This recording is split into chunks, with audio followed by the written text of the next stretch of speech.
일단은 루닛이 사고를 한번 또 쳤습니다. 진짜 절대로 해선 안 되는 짓을 또 했어요. 왜냐면은 지금 루닛 같은 경우에는 멀티플 자체가 어마무시하게 커지고 있는 상황이라기보다는 여러 가지로 투자에 대한 좀 비용을 조달하고 있었던 상황입니다. 그래서 2천억 규모에 대한 시비를 발행을 한 다음에 여기에 대한 투자자를 구하겠다라고 했는데 그것조차도 못 구한 게 지금 상황입니다. 800억밖에 안 모였어요. 유상증자라는 조건이 더 좋을까요? 할인 가격이 들어간다 하더라도 아닙니다. 왜냐면은 지금 시비라는 거는 거의 사모펀드를 정하고 나서 하는 거나 아니면 기관이라든지 아니면 진짜 사채업자들 이런 애들한테 돈을 빌리는 건데 이것조차 안 된 상황에서 유상증자로 이거를 만회하겠다. 시비에 대한 리스크를 해소를 시키겠다. 뭐 이런 식으로 입장을 얘기하고 있는데 이게 맞겠냐라고 생각을 하는 겁니다. 제가 개인적으로 생각을 했을 때. 아니 시비도 안 되는데 유상증자를 한다? 그리고 여기에 대한 부담을 주주들한테 모든 거를 전가한다? 주주들한테 이렇게 하는 게 맞나? 그렇게 생각이 드는 거죠.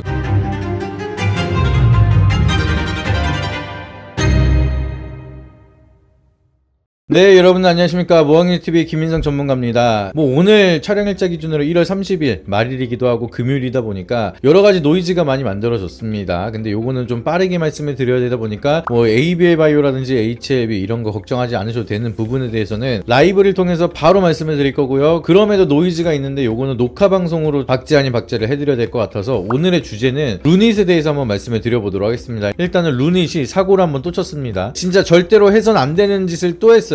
과거에 루닛이 한번 강하게 시세가 만들어졌던 구간이 있었습니다. 요 구간 때 다들 기억을 하시죠? 요 구간 때 고공행진하는 주가가 어마무시하게 올라갔는데 그리고 나서 얘네들이 지금 선택을 한 게 여기서 권리락이 떴죠. 이게 뭐냐면은 2천억 규모에 대한 주주 배정 유상증자를 진행을 하고 나서 주가가 이렇게 내려갔습니다. 이렇게까지 내려가고 한 번 신뢰가 깨지니까 주가가 이렇게까지 바닥을 치고 있는 거예요. 이때 찍은 바닥을 여전히 지금까지도 횡보를 하고 있는 상황이고 코스닥이 지금 이때 당시보다 어마무시하게 올라왔는데 52주 신고가까지 기록을 했는데 그럼에도 불구하고 지금 루닛은 여전히 바닥을 다지고 있는 상황입니다. 이때 유상증자를 하고 나서 욕을 엄청 많이 먹었는데 그리고 나서 오늘 노이즈가 또 만들어졌거든요. 그래서 보시면은 지금 요거를 확대해서 볼게요. 루닛이 최근 들어서 별 이유 없이 계속해서 반등이 나오는 흐름이 만들어졌습니다. 바닥에서 요 정도 쭉 올라오면서 기관들이 계속 매수하고 외국인도 매수하는 모습을 보여줬는데 여기서 갑작스럽게 유상증자 저희 앞전에서는 얼마 했다 그랬죠? 2천억 했다고 말씀드렸습니다. 근데 오늘 공시가 나오고 주주 서한까지 나온 게 2,500억입니다. 2,500억 규모에 대한 주주 배정 유상증자 계획을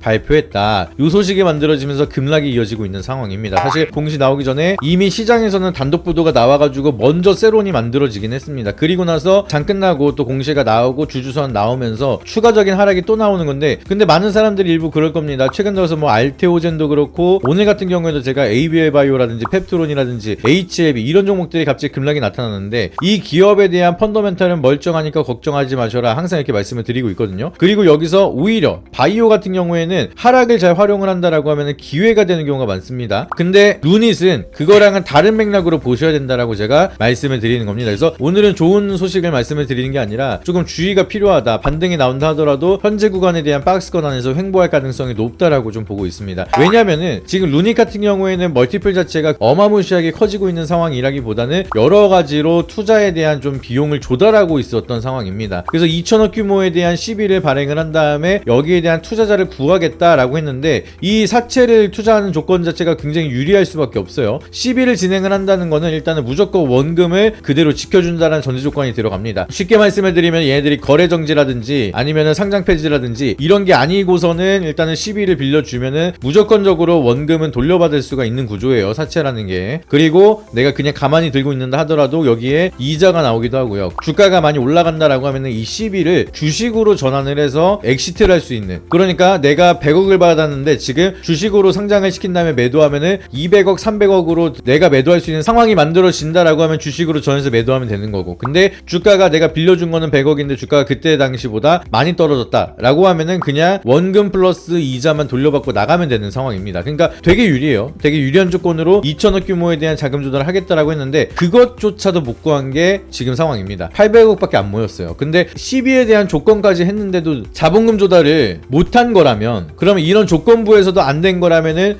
유상증자라는 조건이 더 좋을까요? 할인 가격이 들어간다 하더라도 아닙니다. 왜냐면은 지금 시비라는 거는 거의 사모펀드를 정하고 나서 하는 거나 아니면 기관이라든지 아니면 진짜 사채업자들 이런 애들한테 돈을 빌리는 건데 이것조차 안 된 상황에서 유상증자로 이거를 만회하겠다. 시비에 대한 리스크를 해소를 시키겠다. 뭐 이런 식으로 입장을 얘기하고 있는데 이게 맞겠냐라고 생각을 하는 겁니다. 제가 개인적으로 생각을 했을 때. 아니 아니 시비도 안 되는데 유상증자를 한다? 그리고 여기에 대한 부담을 주주들한테 모든 거를 전가한다? 주주들한테 이렇게 하는 게 맞나? 그렇게 생각이 되는 거죠. 저만 이렇게 생각하는 게 아닐 거예요. 주주분들도 똑같이 생각을 할 거고 아마 시장에서 바라보는 대부분의 투자자분들이 그렇게 생각을 할 겁니다. 그래서 진짜 이게 세력이 매집하기 위한 마지막 흔들기다 라고 하면은 여기가 바닥일 가능성은 높은데, 세력들이 핸들링 할 거였다면은 시비 조건부로 들어가지 않았을까 생각을 합니다. 세력이 유상증자를 받아가지고 주가를 올린다, 시비라는 조건부가 있는데 이거는 그냥 진짜 실패를 한 거고, 이제 자본금 조달이 안 되면은 굉장히 위험한 상황이다 보니까 유상증자라도 어떻게 때려 보려고 하는 겁니다. 규모도 되게 커요. 2천억 가지고 고공행진할 때 유상증자 진행했다가 어마무시한 하락을 보여줬는데 이제는 여기에 플러스로 2,500억까지 한다라는 거죠. 그렇기 때문에 주가가 워낙 바닥권이고 지수가 좋다라고 해서 버틸 수는 있다라고 보고 있습니다. 버틸 수는 있다라고 본다 하더라도 이 라인대에서 여기를 돌파하기가 쉽지 않다라는 거죠. 진짜 우리가 예상하지 못했던 커다란 호재가 나오는 거 아닌 이상 노이즈가 계속 휘둘릴 수밖에 없는 상황이고, 만에 하나 여기 라인을 더 견디지 못한다라고 하면은 하방으로는 여기까지 열려 있는 겁니다. 2만원 밑으로, 심지어는 뭐 만원 밑으로까지도 위태할 수가 있는 그런 구간이 될 수가 있다 보니까 보유자분들은 여기 라인을 깨지 않는 선에서 홀딩을 하셔야 되는 상황이고, 제가 봤을 때는 신규 진입은 좀 자제가 필요하다. 그래서 내가 여기서 이 정도 급락이 나타났는데 반발 매수세가 들어온다라고 하면은 그때를 활용을 해서 내가 비중을 축소하거나 다른 종목으로 바꾸는 게 낫지 않을까, 저는 개인적으로 이렇게 생각을 합니다. 그래서 루닛같이 노이즈가 만들어지고 있고, 앞전에 권리락 한번 걸리고 나서 주가가 어떻게 되는지 보셨죠? 근데 만약에 여기서 권리락 터진 다음에 밑으로 내려간다라고 하면은 진짜 피곤한 구간이 만들어질 수가 있습니다. 그렇기 때문에 미리 여러분들이 리스크 관리를 하셔야 된다 라고 말씀을 드리는 거고, 그러면 나 루닛 갖고 있는데 어떻게 해요? 그냥 손절하고 나가면 그 다음에 어떻게 해요? 많이 고민이 되실 겁니다. 그런 부분에서 제가 이제 제안을 드리고 싶은 게, 여러분들이 혼자서 내가 매매한 게 결과가 좋지 않았다 라고 하시면 정말 마지막으로 기회다 라고 생각을 하면서 루닛 말고 그 다음에 대한 순환 사이클을 좀 더 빠르게 매매할 수 있는 방법에 대해서 제가 설명을 드리도록 하겠습니다. 일단 비용 드는 거 없고요, 무료로 우리가 진행을 한다라고 하면은 1월달 누적 수익률만 보신다라고 하더라도 600% 가까이 됐습니다. 아마 다음 달에 이만큼은 힘들 수가 있겠죠, 이제 명절이 껴있다 보니까. 근데 요 정도에 대한 수익률은 충분히 가능할 거라고 감히 예상을 하고 있는 상황이고, 그리고 3월 달에는 진짜 재밌는 매매를 더 많이 보여드릴 수 있을 것 같습니다. 그래서 아직까지 끝나지 않았고요. 그리고 여러분들이 소통방에 입장하시게 되면 저희가 2년 동안 매매했었던 이력들, 이런 거 도대체 어떤 종목을 어떻게 수익을 만들어 줬길래, 그리고 어떤 종목을 손절을 했을까, 이런 거를 100% 투명하게 저희는 모든 걸 오픈하고 있습니다. 이런 내용들 참고하시면서 여러분들이 도움을 받고 싶다, 루닛을 정리하거나 루닛을 보유하면서도 내가 다른 종목으로 좀 만회를 하고 싶다라고 하시면은 하단에 있는 번호에다가 여러분들이 루닛이라고 두 글자만 보내주시면은 거기에 대한 해답 내용들, 그리고 여러분들이 받으실 수 있는 혜택들 무료로 자세하게 말씀드리도록 할 테니까 여러분들 5초만 시간 내셔서 연락 주시길 바라도록 하겠고요. 하단에 고정 댓글 누르시게 되면은 저희 번호가 입력되어 있는 문자 메시지 화면으로 넘어가게 됩니다. 해당 화면에서 여러분들이 루닛이라고 두 글자만 적어서 보내주시면은 방금 말씀드렸던 무료 소통방 입장을 안내를 도와드릴 거고요. PC로 보고 계신 분들은 상담하기 페이지가 나오게 될 텐데 해당 페이지에다가 루닛이라고 보내주셔도 저희가 안내를 도와드리고 있으니까 편하게 2초에서 5초만 시간 내셔가지고 많은 연락 주시길 바라도록 하겠습니다. 그리고 고정 댓글이 하나 더 있을 텐데 해당 링크를 누르시게 되면은 저희가 운영하고 있는 네이버 카페가 나오시게 될 겁니다. 그래서 이 카페에 오셔서 저희가 매일같이 어떠한 수익을 내고 있는지, 어떠한 브리핑과 어떠한 관점으로 어떻게 대응을 도와드리고 있는지, 이런 것도 100% 투명하게 전부 다 오픈해서 보여드리고 있으니까 네이버 카페도 확인하신 다음에 하단에 있는 번호에다가 연락 주셔서 꼭 좋은 결과 함께 만들어 가시길 바라도록 하겠습니다. 오늘 영상이 도움이 되셨다라고 하시면 구독과 좋아요, 알림 설정 한 번씩만 부탁드리고요. 마지막으로 여러분들이 알림 설정을 꼭 눌러 주셔야지만 매일 저녁 8시에 진행하는 라이브 방송을 통해서 저랑 실시간으로 소통할 수 있는 방송도 함께 하실 수가 있으니까 알림 설정 꼭 눌러 주신 다음에 함께 좋은 결과 만들어 가시길 바라도록 하겠습니다. 이상입니다. 앞선 영상 속에서 말씀드린 투자 전략 노하우에 대해 더 자세히 알고 싶은 분들은 지금 바로 영상 설명란 혹은 고정 댓글을 확인해 주시면 됩니다. 현직 경제방송 전문가님이 직접 운영하시는 카페 링크도 첨부해 두었으니 가입하셔서 시황 브리핑과 교육 자료도 함께 받아보시기 바랍니다.